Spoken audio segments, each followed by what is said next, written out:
I did it! So this trip is going to be so uber easy. I can like hoon my bike around, get around this island a-okay.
Oh my goodness, so just to end this, I only got one of my bags off the check thing.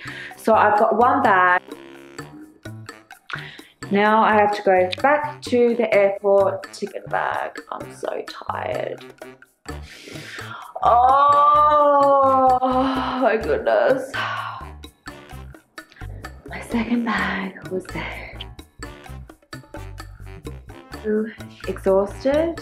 Definitely not training today. I have a few hours spare so I can have a shower, have a couple of hours nap, put some laundry, like all the laundry that needs washing in the laundry, in the washing. That red eye flight from Perth is an absolute killer anyway. Going to regenerate the energies in this apartment and blend and do some smudging later after I have my shower, but for now, I'll stay tuned later guys. I'll be back. I just need a couple of hours. Still looking pretty red, my sunburn, but it'll go down.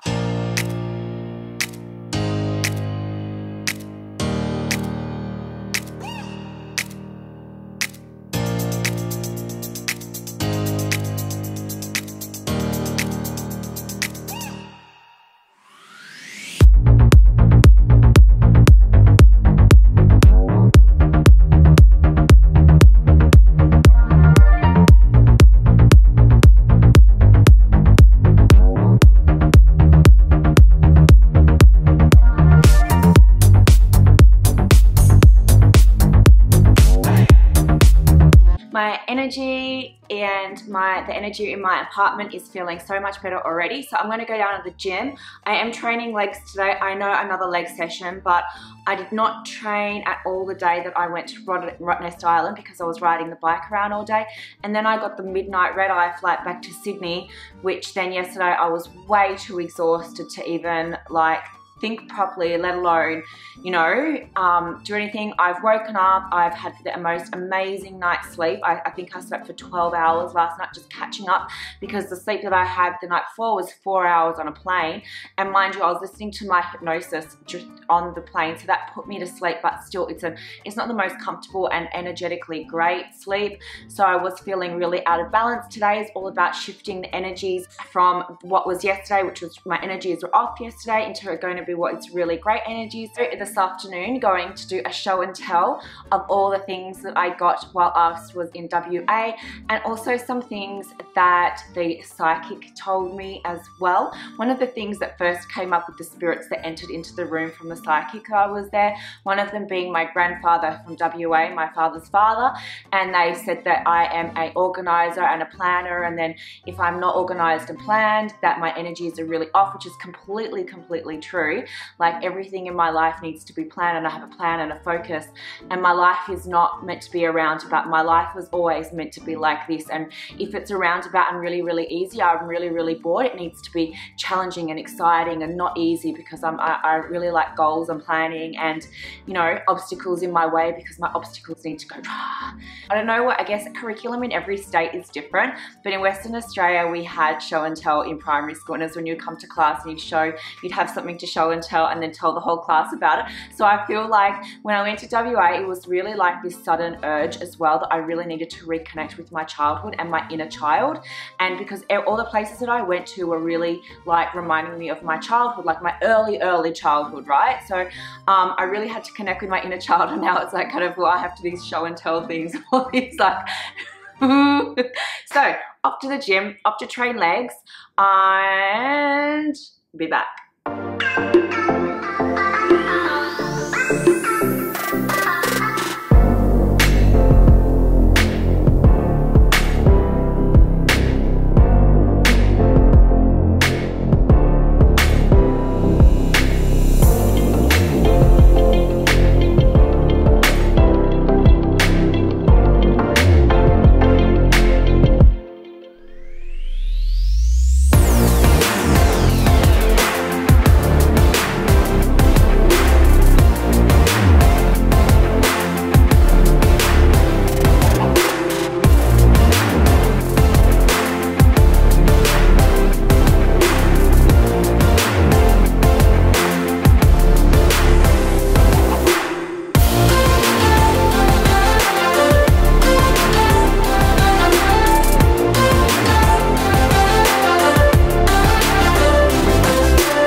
Groceries, spinach, frozen blueberries. I like to put frozen fruit inside my smoothies because it makes it nice smoothie, like it's kind of like from boost juice. Some mushrooms full of iron and folate for my eggs in the mornings. Beetroot full of riboflavonoids and antioxidants. I do prefer the fresh ones, but they did have these on sale, and you know what, it saves me time cutting. Carrots, vitamin C, beta carotene. Oh, I needed some more sponges. That's just some of the groceries that I got that'll just be like for my breakfast and some smoothies. It's show and tell time. Okay, so I showed you earlier the sunburn update. I got sunburn on Rottnest Island on my legs. I did not put sunscreen on my legs, so therefore got sunburnt. I do feel like a little bit tingly, like in my face and my upper arms. I was applying sunscreen and I was wearing that rash vest. It's kind of like, you know what, to be a white girl in Australia sucks sometimes. You get burnt so easily. And I just forgot how strong the sun is out in WA. So if you're out in WA, make sure you remember to wear your sunscreen, as well as like other parts of the country too. I wear sunscreen religiously, like cannot live without it. Every single day I wear it, but it's like, yeah, you got to keep on. And those bits, look, you know what, there's no blistering there, but I tell you what, when I shave my legs and when I put on my clothes, it's definitely, that'll be gone in about a week's time. It's definitely sore. Show and tell time of all the exciting things that I got out in Perth while I was there, and Fremantle. So I wasn't there for very long. I did not have time to spend very long out there, unfortunately. As you know, I'm starting a new job, a new role next week. So I'm going to try and do these vlogs for 3 days as they have been, but they may get pushed back. I think that once a week isn't enough, but I'll try and still do maybe 2 per week, which is kind of like now, but we'll see how we go. First up, I just want to say, okay, I'm going to go back. I'm going to probably show you some clips from that last vlog and show you bit by bit of what I got. So I did get some crystals out when I was in Perth. I had a bit of a teary moment out in Fremantle Market. These particular crystals, I got particularly teary when I got these. I got these down in Fremantle Markets, and the reason being that I got teary is because West Australian crystals, and I'm going to show you on the map. So I was born in Perth, and then when I was really young we moved up and lived near Kurrajini National Park, and I went to school there as well.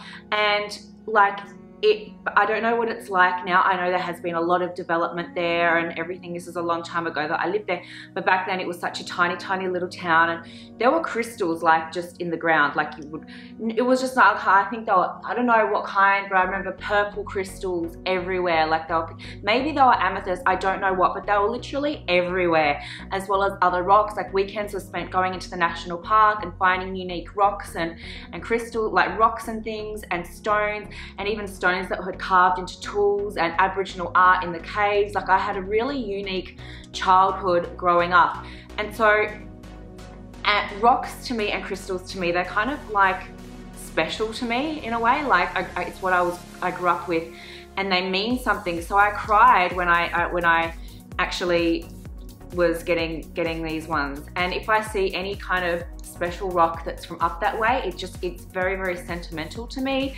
I did actually hear something really sad, and that was by someone that works in the mining industry, that now it's just completely redeveloped. It's, you know, it's nothing like. Holidays were always at Ningaloo Reef, like Coral Bay, Broome, and this was before it became very touristy, so no one was there. Your holiday was basically in a tin shed with a big water tank on the side.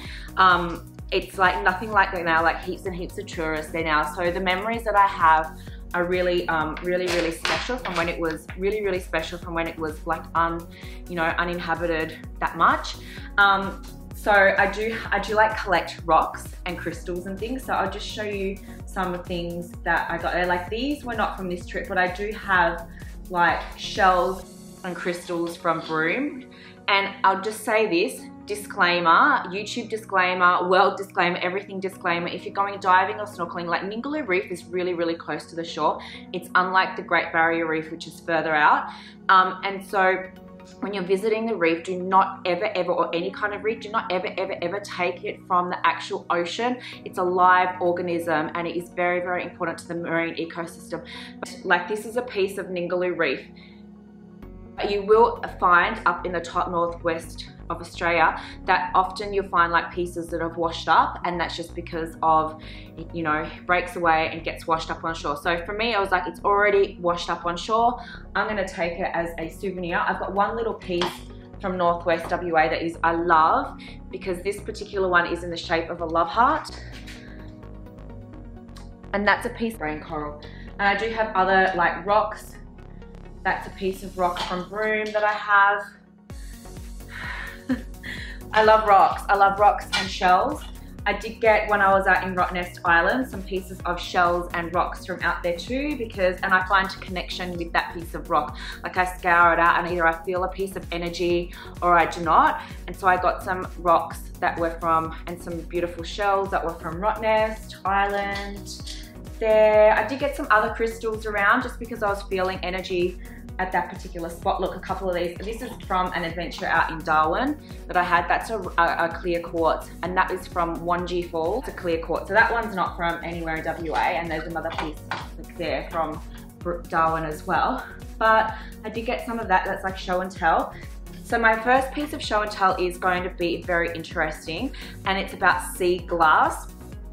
And this is a piece of sea glass. What it is it's like glass, it's waste and rubbish that's been thrown into the ocean or like left in there, and it takes a long time to decompose. So this particular piece, I would say, is about 10 years old, maybe actually 5 years old. It's still very large. One side is rough, it's texturized, but the other side is smooth. So I'd say about 5 years. It's also very pointy. But what happens over time is this gets, as it knocks against other things in the ocean, it gets eroded down. And you can find pieces that are, say, 30 years old that are cylinder and really rough and round. So out in the markets, out in Fremantle markets where I went, there is a jewellery maker, and she makes jewellery out of sea glass that she's found, because a lot of it gets washed up in Fremantle just the way that the tides flow. So she made, for me, I'll show you this little piece here that I chose, and you can do custom pieces as well. So that piece of sea glass, I would say, would be about 10 years old, because it's still kind of like in that shape, but it is very rounded as well on the edges. I would say like 10, maximum 15. I would no more than 15. And sterling silver. So she made me that in in a little choker where you can choose all your pieces. And I also have a little tiny shell that I got on Fremantle. It's tiny, tiny little shell, and it has a little hole in it. And I was trying to figure out how I could put that on there as well, but I'm not too sure, but we'll figure it out. She has bangles and bracelets and all kinds of things, and you can choose your own. She also has pre-made rings that you can choose with different colors. So glass, you know, come in clear, green, red, whatever. So all of these people that I'm going to say to, I'm going to put their details down in below. So that's that. While I was out, oh, this, by the way, guys, this is the Palo Santo. I did not get this in my WA trip. I got this recently, the Palo Santo smudge sticks from a different shop, but I just love this. I thank you very much to the person who suggested that I get that.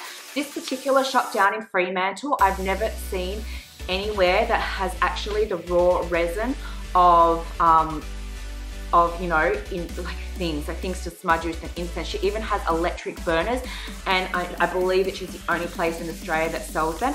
Again, I'm going to put her details down in below. Now I did get, I wish that I could send you guys like the smell through the camera.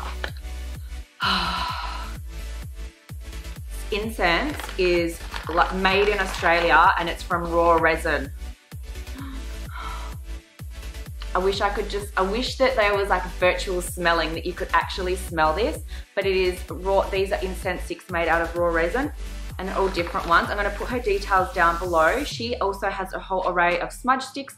She sells per weight, so everything is weighed there. And if you spend $100 or more, you get free shipping within Australia. I'm not sure what international shipping is like, but you just need to double check. She has literally everything. She has this, if you missed that vlog, the last one, there's more video footage, and I really suggest that you watch that as well, because it has actually those places that I did visit in that, and I'm going to put the link below as well for that in case you did miss it. Okay, so the other things, show and tell. Okay. It is prohibited to take quokkas from the island. They are unique to there, and they are protected species. But if you really want to get one, you can get a stuffed toy one from there, from a local shop. I absolutely love it. This is how big, at the particular time that I went, was a time where joeys are in their mama's pouches. Quokkas are a marsupial, not a rat or a rodent. And this, yeah, a little baby would be about this size still when it's in its mum's pouch, and it will still be getting out and kind of fending for itself. The only thing that I don't like about this, guys, is on the tag, made in China tag. I don't like that. I wish that there was an Australian business that would start manufacturing these and other kind of, you know, toys and things. And I know it would cost more, but be much more ecologically sustainable. It's why I like this. It's a piece of glass, but it is ecologically resourceful and sustainable.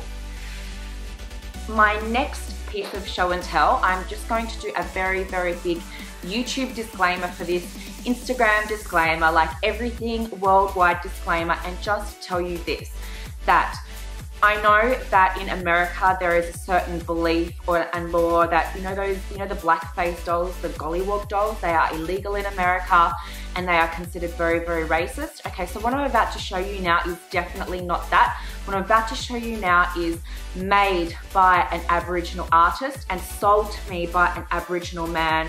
It is in no way considered racist at all, and it is actually considered very, very, very, very special, okay? So it's not in Australia, actually, you know, it was made by an Aboriginal woman, an artist, and sold for sale for people. Like, it's absolutely beautiful. So I just want to say, if you're watching from America, or, you know, in that part where, you know, culturally it's just different, okay? It's different in Australia, and it's not even that, okay? So anyway, I absolutely love it. I'm just so excited.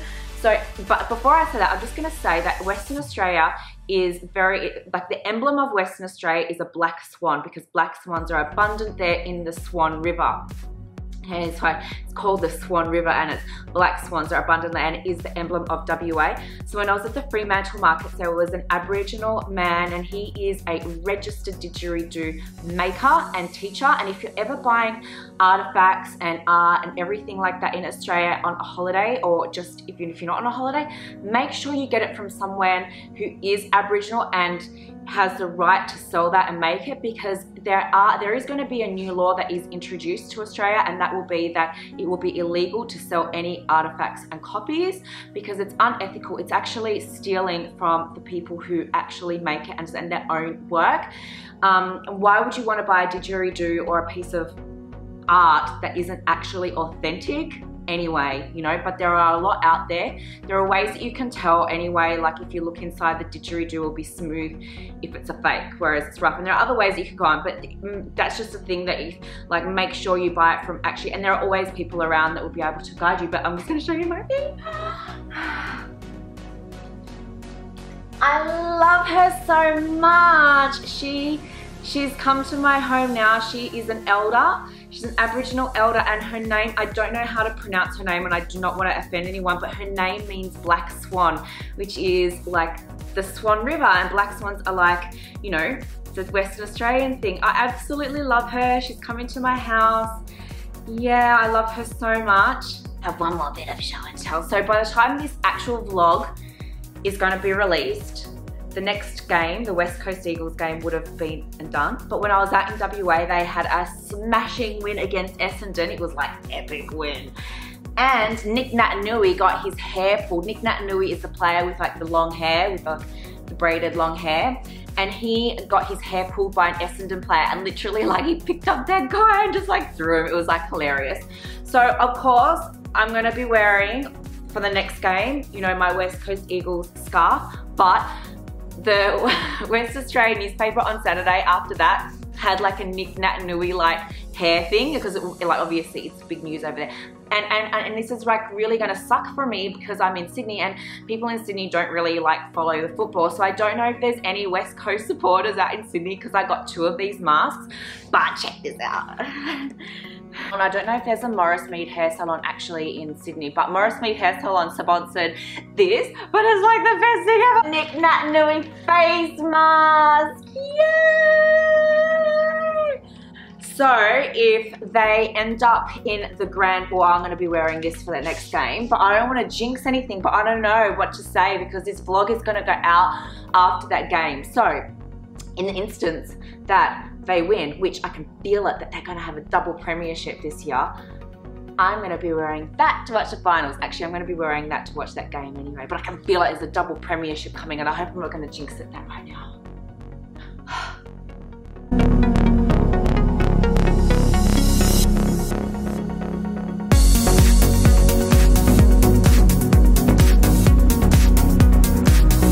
So I smudged my apartment, I smudged myself, I've smudged my new gifts, and I've definitely smudged my new crystals, certain crystals and rock, just to like get rid of any energy from the environment that they were in at that time, like other people touching them, everything, because now they've come into my space and my home, that the energy that I need to give them is a very positive one. So I have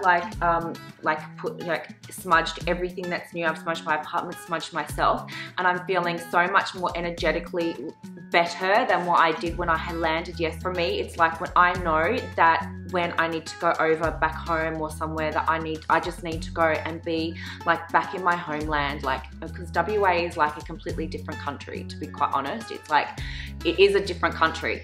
To me, it's a different country. To me, it's not like anywhere else, like over east, and for me, it's like a big soul connection for me. So like going home, and I know, and I'm quite impulsive a lot of the time when I do go home, I'm like, yeah, I need to go home now, and it'd be like just to reconnect with, you know, what I've grown up with and what I'm really used to. So exercise as well is a really good way of balancing out your energies and getting yourself into a really positive state of mind. And so now guys, over and out. Again, if you haven't given me a subscribe, you can do so below, and I look forward to seeing you on the next episode. Catch ya!